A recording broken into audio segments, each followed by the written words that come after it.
Muy buenos días. ¿Cómo están, apreciados jóvenes? ¿Cómo les va? Espero que estén muy bien después de las vacaciones, de tener un respiro durante 15 días.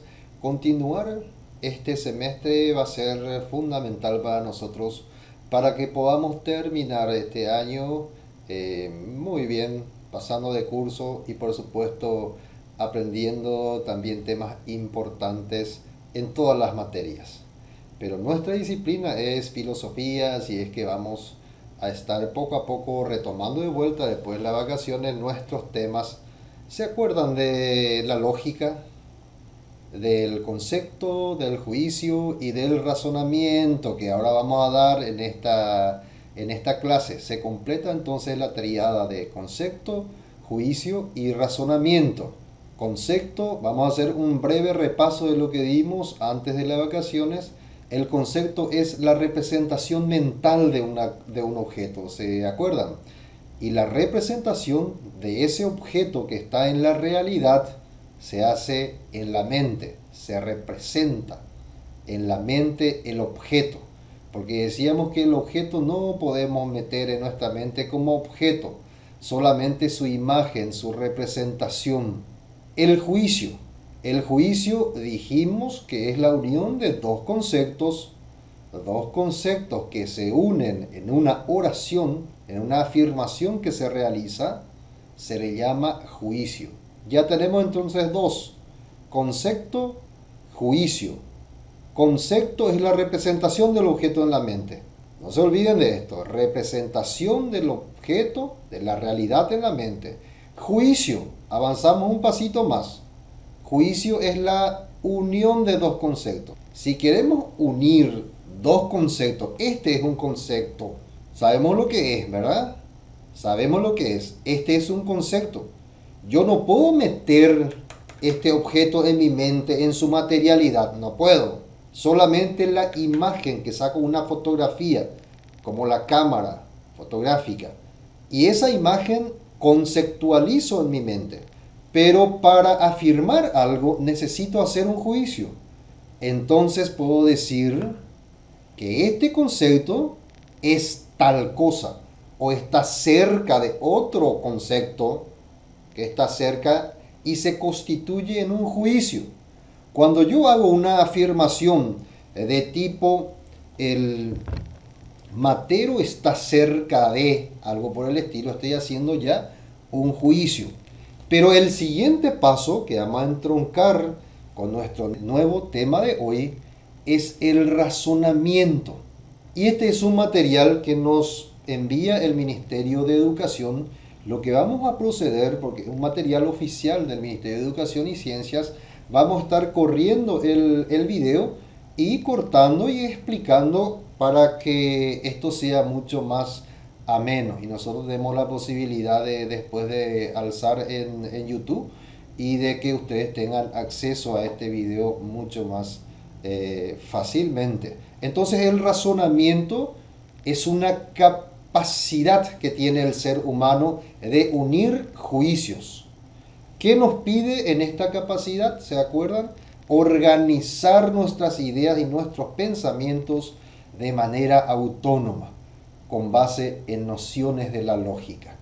Y estas principales nociones de la lógica es el de la posibilidad de conceptualizar, de esgrimir, de realizar juicios y de llegar al razonamiento. Estas capacidades son humanas y solamente humanas. Los animales, por ejemplo, no tienen la posibilidad mínima de conceptualizar y mucho menos de hacer un juicio y están mucho más alejados de su realidad animalesca hacer un razonamiento. Y vamos a correr para iniciar el video y después vamos a cortar. Hoy en filosofía vamos a hablar de uno de los principios de la lógica, el razonamiento, que es una serie de juicios o proposiciones relacionadas entre sí de tal manera que uno se desprende de él o de los demás. Decía nuestro expositor, el razonamiento, y vamos a leer pausadamente para que podamos entender. Entonces, razonamiento ya sabemos que es una serie de juicios.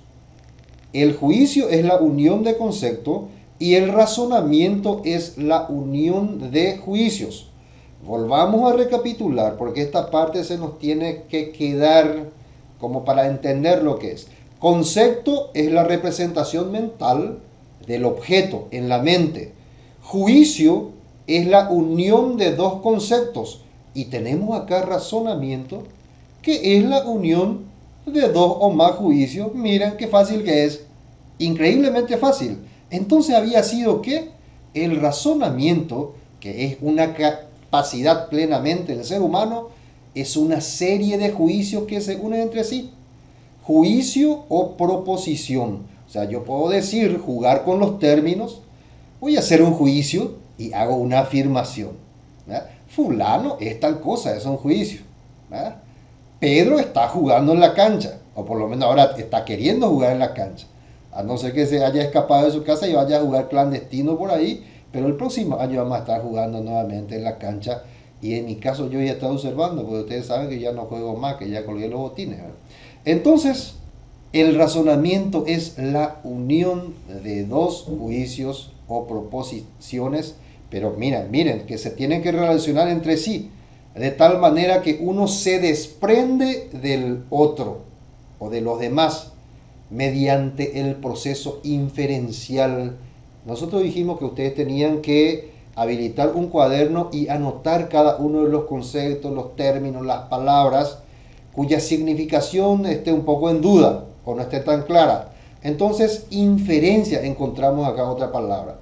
En sus cuadernos tienen que anotar concepto, que es definir, juicio, definir en su cuaderno, y ahora encontramos razonamiento y definir ahí en su cuaderno, inferir. ¿Qué significa inferir? La inferencia. Y van a buscar también en el diccionario como una actividad que van a hacer después.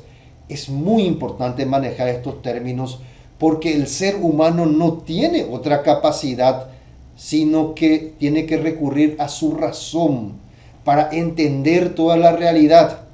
Porque no podemos conocer usando el corazón, tenemos que usar la razón.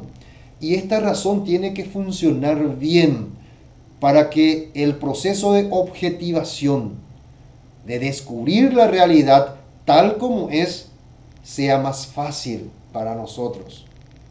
De descubrir la realidad, de investigar la realidad. Vamos a pasar, dice ahí como contenido, una o más premisa constituye el antecedente. Y vamos a explicar lo que es una premisa. Premisa es una afirmación, pero es la primera, por ejemplo, afirmación. Yo digo, la primera premisa es tal cosa. O puedo decir en mi coloquio, en mi conversación con el compañero, con el colega, y le puedo decir, mi premisa es, y ahí digo mi afirmación, mi premisa es tal cosa. O yo puedo decir, yo tengo la premisa de, o si voy a hacer un silogismo, vamos a ver más adelante, el silogismo de Aristóteles, por ejemplo, la primera premisa, Juan es tal cosa. Juan es bueno. Juan es un estudiante del arquitecto Tomás Romero Pereira de la ciudad de San Antonio. Esa es la primera premisa, la primera oración, premisa, juicio, oración, esto es para entender mejor. Esa es la premisa y constituye, dice, el antecedente. Antecedente es lo que está primero. Consecuente va a ser lo que está después, ¿verdad? Antecedente, consecuencia. Antecedente, consecuente. Una premisa que está primero va a tener una consecuencia que va a ser la conclusión. Y ahí aparece en el slide. Conclusión es el consecuente, es la consecuencia. Entonces, cuando yo digo en conclusión, es porque ya voy a terminar mi discurso. No voy a terminar todavía, solamente a manera de ejemplo. No se alegren tanto. En conclusión digo, y esa es la consecuencia. Y ahí ya debería terminar mi alocución, mi discurso. Pero hay personas que dicen en conclusión y terminando y después sigue otra vez. Estamos poniendo solamente ejemplos, no es que voy a concluir, porque nosotros estamos empezando todavía. O sea, esa es la primera premisa que estamos diciendo. Sigamos con el video. Voy a poner para que avance. Mediante el proceso de inferencia. Su contenido va a ser una o más premisas como antecedente y la conclusión como consecuente. Acá explica el material de lo que es, de lo que estabas hablando, de lo que yo estaba hablando, que es la inferencia, viene del latín, dice, de infer, ¿verdad? De inferir. Se define como sacar de algo, inferir, sacar la consecuencia, deducir algo de otra cosa. Esa es la inferencia. Infiero, deduzco, saco la conclusión, a eso se refiere. Significa realizar un salto mental. ¿Por qué habla de salto mental? Porque de la primera premisa, Juan es estudioso. Juan, puedo decir otra, segunda premisa, Juan es bueno. De estas dos premisas me posibilitas ya sacar una inferencia, sacar una conclusión. Y puedo decir ergo en conclusión, ergo en latín. Ergo significa en conclusión, concluyendo. Significa entonces realizar un salto mental, pasar de una o más premisas a una conclusión. De esto es lo que estamos hablando. Desde cierta información llegamos a otra u otras nuevas informaciones mediante el proceso de razonamiento que realizamos mentalmente. Fíjense, mis queridos alumnos, que esto es todo mental. Es mental, es que la realidad yo no puedo meter en mi cabeza, en mi mente. Solamente puedo sacar lo abstracto, inferir, conceptualizar, hacer juicio, hacer un razonamiento. Todo es mental. Para indicar que se trata de una conclusión usamos expresiones por lo tanto, luego, entonces, por ende, y no aparece acá la frase latina ergo. Los latinos, o sea, los romanos de la antigua época romana decían ergo para sacar una conclusión. Ergo. Nosotros decimos, por supuesto, ya en castellano, ¿verdad? En conclusión, por lo tanto, por consiguiente, por ende. Todas son frases conectivas que te indican que después viene una conclusión. Sigamos. Vamos a hacer correr el video del MEC. Inferencia es sacar una consecuencia o deducir algo de otra cosa. Significa realizar un salto mental pasando de las premisas a la conclusión. Es un razonamiento que realizamos mentalmente. Para indicar que se trata de una conclusión vamos a usar expresiones como por lo tanto, luego, entonces, por ende. Hay tipos de inferencia. Tenemos acá el material que nos presenta que tenemos una inferencia inmediata, como su nombre lo dice, inferencia inmediata, o sea, yo te voy a tener la posibilidad de sacar una conclusión inmediatamente de dos premisas, por ejemplo, y hay otra inferencia que es mediata, que posee dos o más premisas. La inferencia es un salto mental de premisas particulares, por ejemplo. En un salto mental yo voy a sacar una conclusión rápidamente. Salto mental parte de una o más premisas, paso realizado para obtener una conclusión. Que para eso se hace un razonamiento. El objetivo del razonamiento es sacar una conclusión y se espera que sea válida, ¿verdad? Se espera que sea verdadera, si no llegaríamos a un error. Tenemos dos tipos de inferencias. La inmediata, que posee una sola premisa y puede hacerse por conversión, obversión, contraposiciones, parcial o total y oposiciones. Y la mediata, que posee dos o más premisas. Aquí resaltan los silogismos con dos premisas y una conclusión, y otras formas de inferencia con tres o más premisas. La forma de los razonamientos nos dice que existen diversas formas de simbolizar los razonamientos. La forma de los razonamientos. Ahí está, aparece, vamos a cortar de vuelta. La forma de los razonamientos, porque este se explica yo creo que demasiado rápido, entonces por eso es que procedemos a cortar y meter la explicación, porque el video dura 4 a 5 minutos creo, y nosotros vamos a convertir esto en toda una clase. La forma de los razonamientos. Vamos a acordarnos otra vez que razonamiento es la unión de dos o más premisas. Las premisas son juicios y los juicios es la unión de conceptos. Así que ustedes ya saben muy bien y no van a tener más problemas para ubicar precisamente la terminología que se utiliza. Los silogismos, dice. Y acá vamos a hablar del silogismo aristotélico, que el filósofo griego, Aristóteles fue, ustedes ya saben, alumno de Platón. Y Platón tuvo como maestro al gran Sócrates, ¿se acuerdan? Solo sé que no sé nada, que al final Sócrates tuvo un fin bastante complicado, se suicidó porque no quería caer y desmeritar todo lo que había hecho en toda la vida, que es la búsqueda de la verdad, y murió por la verdad y su verdad también. ¿Qué es la premisa mayor? Es el primer juicio, donde se halla el término mayor, que nosotros podríamos simbolizar como P, dice el material. Entonces hagamos un ejemplo. Los estudiantes del segundo curso de básica del Colegio Arquitecto Tomás Romero Pereira son buenos. Los estudiantes son buenos. Primera premisa. Esa es la premisa mayor.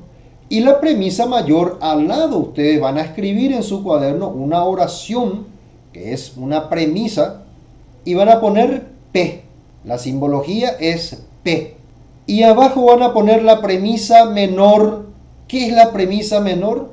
Es el juicio donde se halla el término menor, que es el sujeto de la conclusión, y su símbolo es S. ¿Qué es lo que nos dice acá? Vamos a leer otra vez.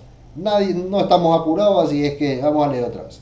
La premisa menor es el juicio donde se halla el término menor. Esto quiere decir que lo de arriba, la primera oración, o sea, la primera premisa, la primera oración, el primer juicio, es la premisa mayor, donde se halla el término mayor. La premisa menor es el juicio donde se halla el término menor, que es el sujeto de la conclusión, y su símbolo es S. Y el término medio aparece en ambas premisas, mayor y menor, y no puede aparecer en la conclusión. Ojo, el término medio no aparece en la conclusión, es el enlace entre las premisas. Decíamos nosotros, los estudiantes del arquitecto Tomás Romero Pereira son buenos. Segunda premisa, todos los buenos obtienen resultados satisfactorios. Entonces se fijarán ahí que bueno se repite. El concepto bueno se repite en las dos oraciones, o sea, en las dos premisas, tanto en la premisa mayor como en la premisa menor. Y entonces ese es el término medio. Y el término medio no aparece en la conclusión. El término medio aparece en ambas premisas, mayor y menor, y no puede aparecer en la conclusión. ¿Qué decía de la premisa menor? La premisa menor es el juicio donde se halla el término menor, que es el sujeto de la conclusión. ¿Se acuerdan ustedes de educación primaria escolar básica? Ya sabíamos ahí que es el sujeto. El sujeto es el que se habla en la oración. Y vamos a poner la premisa menor como sujeto, como era el caso de nuestro ejemplo. Primera premisa, todos los estudiantes del Colegio Arquitecto Tomás Romero Pereira son buenos. Entonces, bueno es el término medio que utilizamos.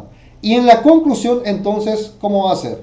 Porque dice que tiene que ser la premisa menor es el juicio donde se halla el término menor, que es el sujeto de la conclusión. Y su símbolo es S. ¿Cómo dicen ustedes que va a ser nuestra conclusión? Así que ustedes van a sacar ya ahí la conclusión. Nos dice que existen diversas formas de simbolizar los razonamientos. Los silogismos, por ejemplo, tienen una premisa mayor, una premisa menor y una conclusión. La premisa mayor es un juicio donde está el término mayor, que es también el predicado de la conclusión, por lo tanto se simboliza con P. La premisa menor es el juicio donde está el término menor, que es el sujeto de la conclusión, y su símbolo va a ser S. El término medio aparece en ambas premisas y no puede aparecer en la conclusión, se simboliza con M. Un ejemplo, premisa mayor. Todas las personas libres disfrutan los frutos de su trabajo. Premisa menor. Ningún obrero explotado aprovecha los frutos de su trabajo. Conclusión. Entonces ningún obrero explotado es libre. Ahí está, porque ya, antes de que pase el video, entonces corto ya. El ejemplo que pone el material. Primera premisa, la premisa mayor. Primera oración, primera enunciación, primera premisa. Todas las personas libres disfrutan de los frutos de su trabajo. Acá encontramos que hay dos conceptos que se unen. Todas las personas libres. Este es un juicio que es universal porque dice todas. ¿Se acuerdan del juicio universal, particular? Todas las personas libres disfrutan de los frutos de su trabajo. Segunda premisa, ningún obrero explotado aprovecha los frutos de su trabajo. Ningún obrero explotado aprovecha los frutos de su trabajo. Ustedes van a encontrar acá que aparecen palabras subrayadas. Y ese es el término medio. Es el término medio. El término medio, decía en el otro slide, no puede aparecer en la conclusión. Entonces, ningún obrero explotado es libre. Esa es la conclusión. El término medio, como se puede apreciar, el término medio es los frutos de su trabajo. Y ustedes verán acá en la conclusión que no aparece el término medio. Y vamos a simbolizar. La simbolización del ejemplo será así. Todos los P son M. Todos los P son M. Ningún S es M. Entonces, ningún S es P. Se reemplaza por la letra que utilizamos como su simbología propia. Sigamos. Se puede notar que el término medio va a ser los frutos de su trabajo. Y la simbolización es esta. Todos los P son M, ningún S es M, entonces ningún S es P. Hay cuatro principales tipos de razonamiento. El deductivo, cuya conclusión se desprende forzosamente de las premisas y que generalmente va de ideas generales a particulares, pero no siempre. El inductivo, cuando a partir de cierta cantidad de juicios llegamos a conclusiones generales, principios o leyes, pasando de lo particular a lo general. Y puede ser el inductivo completo o incompleto. El analógico, el tipo de razonamiento que va de las premisas particulares a una conclusión particular. Y el aductivo, donde partimos de hechos o resultados, es decir, el caso y de reglas conocidas, y desde estas dos buscamos concluir las causas probables mediante la formulación de hipótesis explicativas. Vamos a retroceder de vuelta y ahí nos quedamos otra vez.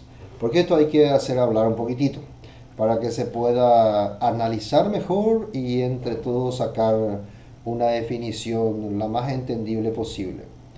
Tipo de razonamiento.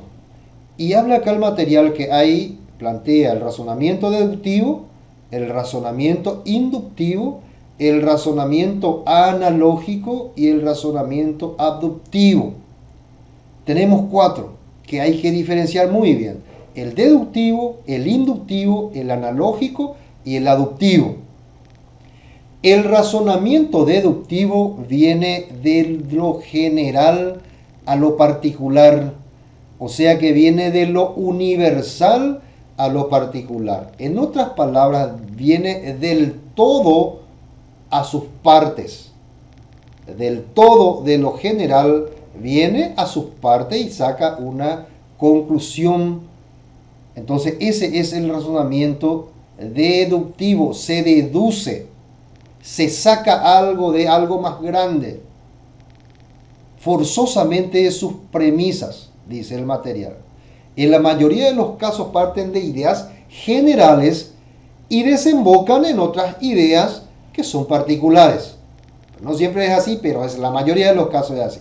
Ese es el razonamiento deductivo. Su nombre ya lo dice. Deductivo se deduce de algo. Viene de algo más grande. Se deduce, se infiere. El proceso contrario, que va de lo particular, o sea, de las partes, va a ir hacia el todo. Es el proceso contrario. Ese es el razonamiento inductivo. Razonamiento inductivo va de las partes hacia el todo. De cierta cantidad de juicios particulares, de dos o más, de lo que sea, llegamos a conclusiones generales. Llegamos a un principio o llegamos a una ley científica, por ejemplo. Este es el procedimiento que utiliza también la ciencia. De estudios particulares llega a una conclusión que después se puede convertir en ley científica o en una teoría científica. Por lo que sería un paso de lo particular. De esto es lo que decíamos. De lo particular a lo general. La inducción puede ser completa o incompleta. Ejemplo. Por ejemplo, yo puedo decir, a ver qué puedo tomar acá, un bolígrafo.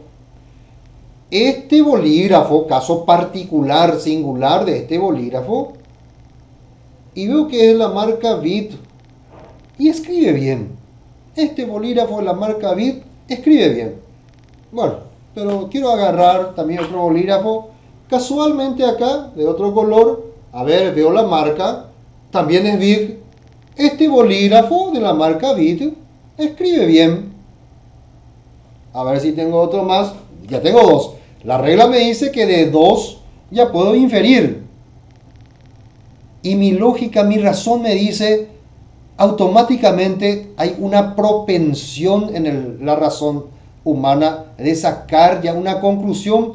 Entonces voy a estar invitado, a veces ya forzado, a sacar una conclusión de dos casos particulares. De este bolígrafo BIT, ya puedo decir todos los bolígrafos BIT escriben bien. De dos casos particulares. ¿Quién me asegura que el tercer caso va a presentar la misma característica, o el cuarto caso, o el quinto, o a la n potencia? Pero ese es el razonamiento inductivo. Es el problema también del razonamiento inductivo, que nadie me puede asegurar después que los siguientes casos van a comportarse de la misma forma que estos bolígrafos.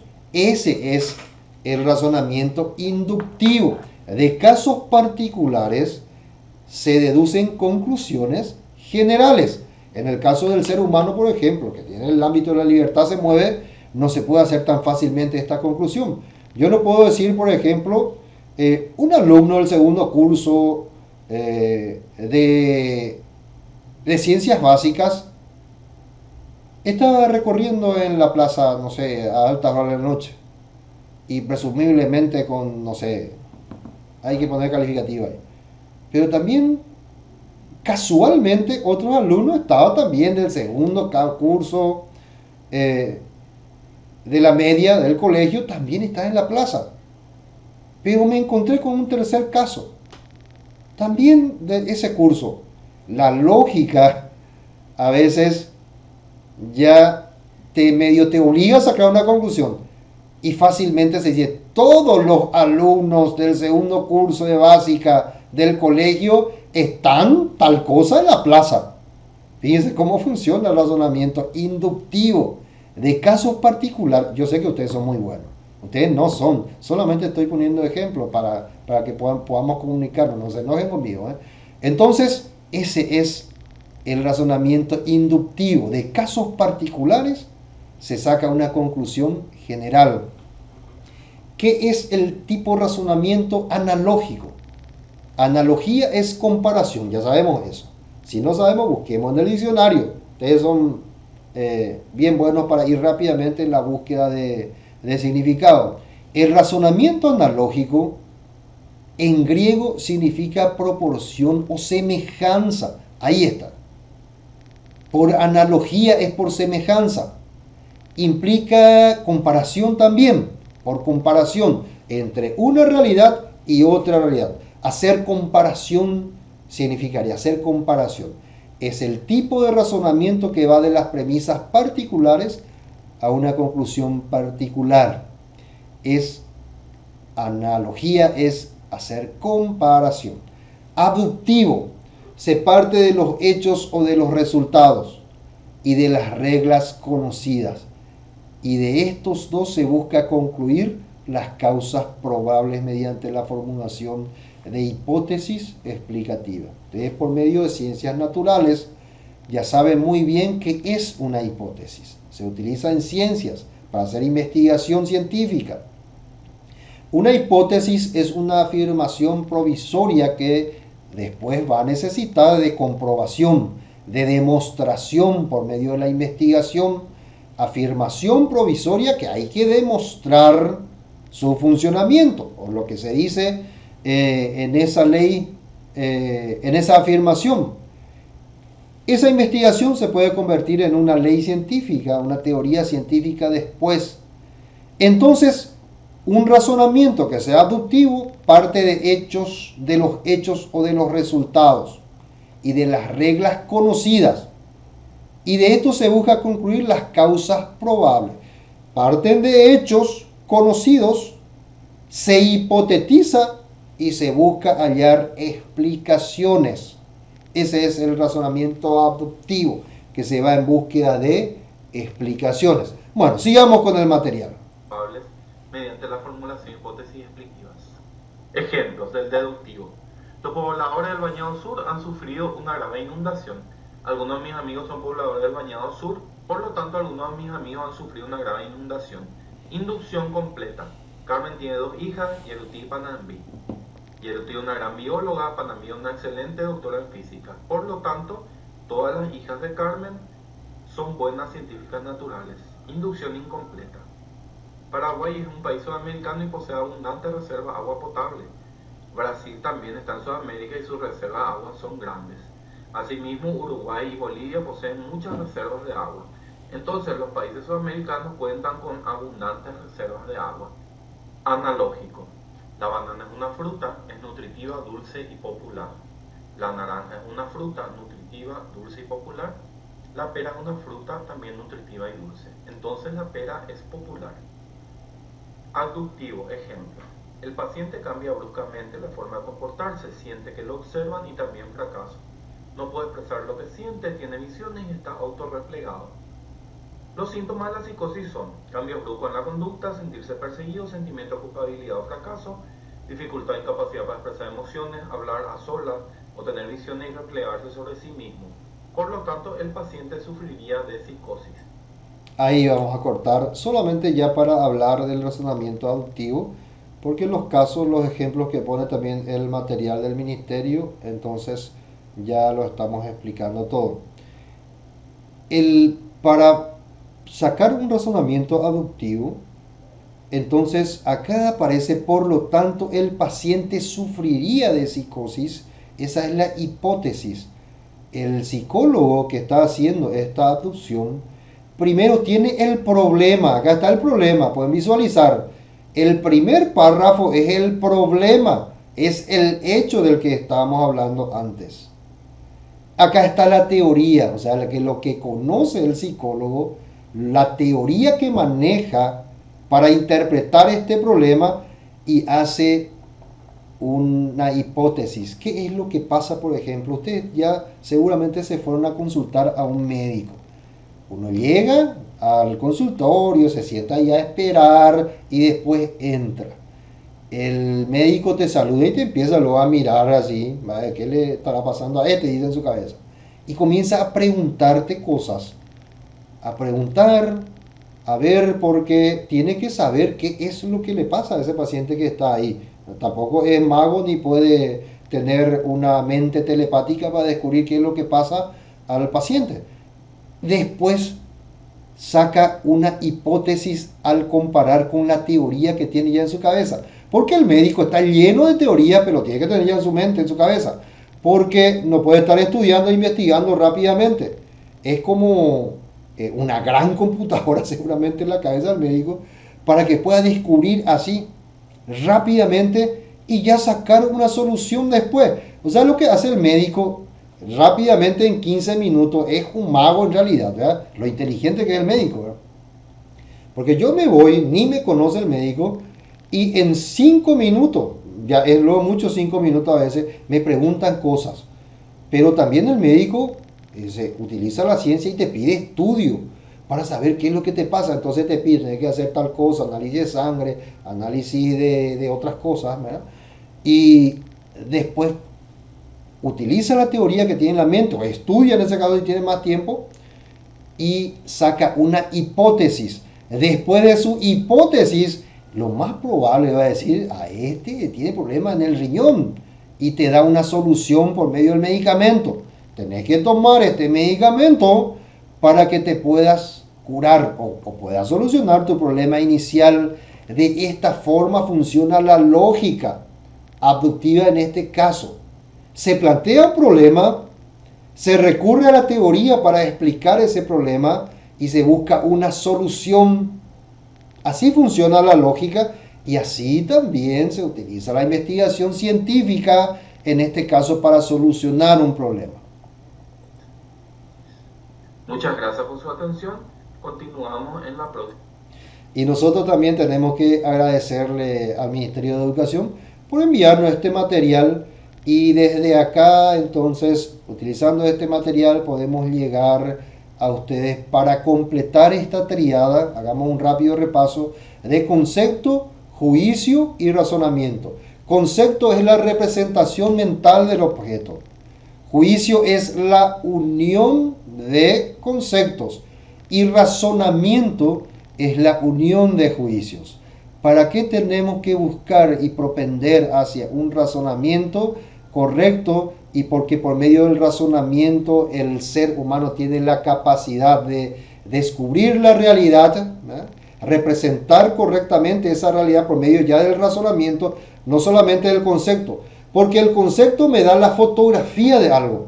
Es como una máquina fotográfica del teléfono. Acciono el aparato, me saca una imagen, ese es el concepto. Pero esta máquina no puede todavía hacer un juicio hasta ahora. Hasta ahora, el ser humano sí. Pero más adelante, dicen los científicos, vamos a tener máquinas más inteligentes. Para el año 2045, este teléfono ya va a poder razonar. El futuro del ser humano es un poco incierto, porque cuando razone este teléfono, va a suplir a la mente humana. Hasta ahora, solamente la mente humana. Nosotros no conocemos a seres extraterrestres, si es que existiese, que nos iguale en razonamiento. Solamente la mente humana tiene esta capacidad de hacer razonamiento, tanto un razonamiento deductivo, razonamiento inductivo, ¿no? Y el razonamiento de tipo científico que hipotetiza para solucionar un problema. Así que cualquier consulta que ustedes tengan, estamos abiertos acá para construir conocimientos juntos, y yo les auguro que en este cuatrimestre que nos queda, procuremos lo más que podamos. De repente la clase a distancia por medio de la tecnología, bueno, y no es lo ideal, porque la presencialidad, en la presencialidad está la parte humana, está el profesor, el alumno, el director, la comunidad educativa, salimos a divertirnos, compartimos, socializamos, ese es el ideal, pero no estamos pudiendo, porque primero está el cuidado de la salud, primero que tenemos que cuidarnos entre nosotros, cuidar a nuestros padres, a nuestros abuelos, y hacer que esto sea llevadero, pero que ustedes por sobre todas las cosas aprendan lo suficiente, reflexionen sobre las realidades que les pasa, y podamos salir todos juntos de esta pandemia. Así que darle toda la fuerza del mundo desde la cátedra de filosofía para que podamos salir airosos y que pasemos este año con una excelente calificación. Ustedes saben que en este primer semestre, cuatrimestre, yo voy a pasar la calificación cualitativa, o sea que su calificación va a ser de cualitativa.